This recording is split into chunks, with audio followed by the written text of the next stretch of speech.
Well, the movie is about movie stars.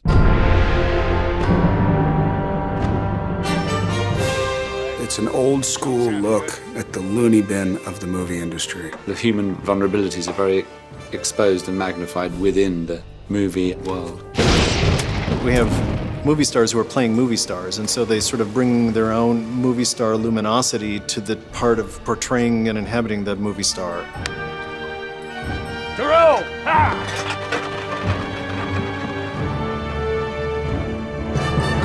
Who do we call first? New York first. Time to check in with Mr. Skank.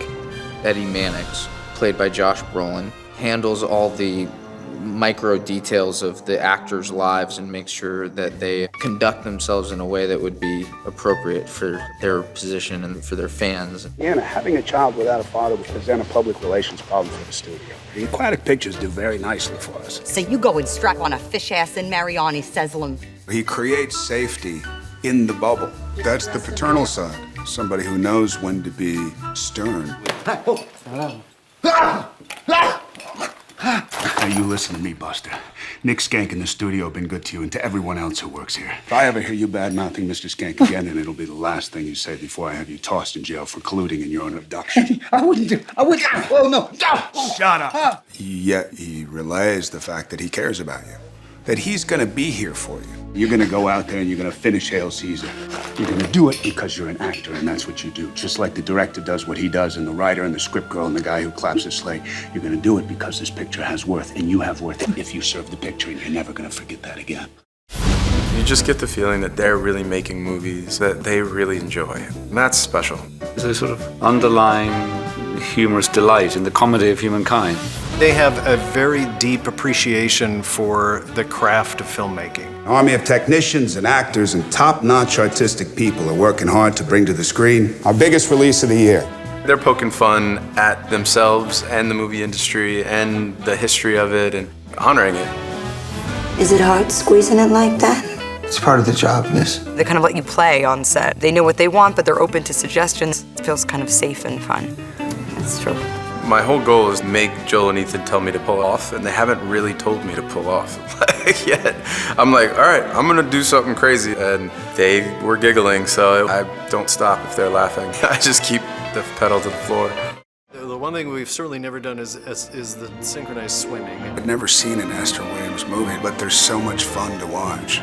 Synchronized swimming has come a long way since Esther Williams' time. This was a really interesting project for us because they wanted a synchronized swimming show that took place entirely on the surface of the water, a lot like the old movies. 32 performers swimming in a way that was very lyrical, patterns changing, almost creating an optical illusion with 32 beautiful synchronized swimmers. The Aqualilies are framing Scarlett Johansson, who comes into the center of the circle where we're doing the water ballet on a tulip, and then dives into the center of the Aqualilies. I had to swim with my fin on, which I learned to do in a really grimy pool in Midtown Manhattan, and was trained by Head Aqualily, which is our synchronized swimming group. It was a really exciting thing for me as a choreographer to design. I spent a considerable amount of time looking back at those very first aquatic spectacles. They have that reverse shot where they're shooting it backwards, so Scarlett's actually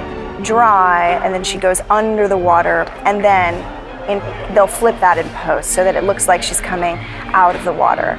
That's definitely something that Esther Williams did first. It's fun. It's fun. It was really magical doing the underwater stuff, actually. I think it like reawakened the little girl in me. It was very exciting. Tonight I bathe in Caracalla and wash away the dust of 300 miles of Frankish road. Thoreau. Thoreau!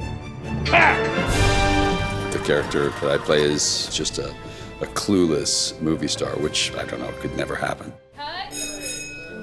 Here's the thing. With Joel and Ethan, this is the fourth film I've done. When I finished Burn After Reading with them, we said that I'd completed my trilogy of idiots. Whoa. Oh, joy. Then they brought me back for this one, which is I may be the dumbest I've ever been in it. I'm not even talking about money. We're talking about economics. Good.